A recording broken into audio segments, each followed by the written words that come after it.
విశ్వసించువాడెవరో.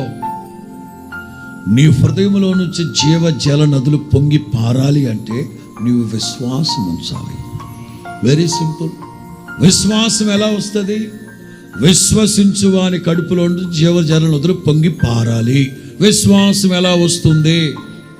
Just వినండి, వినండి, వినండి. దేవుని వాక్యాన్ని వినండి. స్వచ్ఛమైన దేవుని వాక్యాన్ని వినండి. కలిపి చెరిపే మాటలు ప్రక్కన పెట్టండి. నేటి దినాన 100కి 85% ఫేక్ ఫేక్ ఫేక్ ఫేక్. నకిలీ వార్తలు, నకిలీ మాటలు, నకిలీ నకిలీ నకిలీ నకిలీ.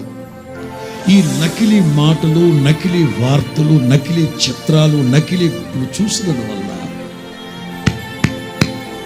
ఆత్మ మకిలిగా మారిపోతుంది. ఆత్మకి మకిలి పట్టేస్తుంది. అందుకే ఫలించలేకపోతున్నా. పనికి మాలిన తీగలు, పనికి మాలిన రాళ్ళు. నీ హృదయానికి మకిలి పడితే నీవు ఫలించడం అసాధ్యం. వినాలి, వినాలి, వినాలి. స్వచ్ఛమైనదేదో, నిత్యమైనదేదో, పవిత్రమైనదేదో, జీవాన్ని కలిగించేదేదో, నీ ఆత్మని ఉత్తేజపరిచే మాటలేవో చాలామంది అన్నిట్లో ఏలెడుతున్నారు. అన్నీ తెలుసుకొని బుర్ర పాడు చేసుకోవడం కంటే తెలిసింది కొంచెమేనైనా అందులో పవిత్రంగా నిలిచి ఉంటే అదే భాగ్యం కదా.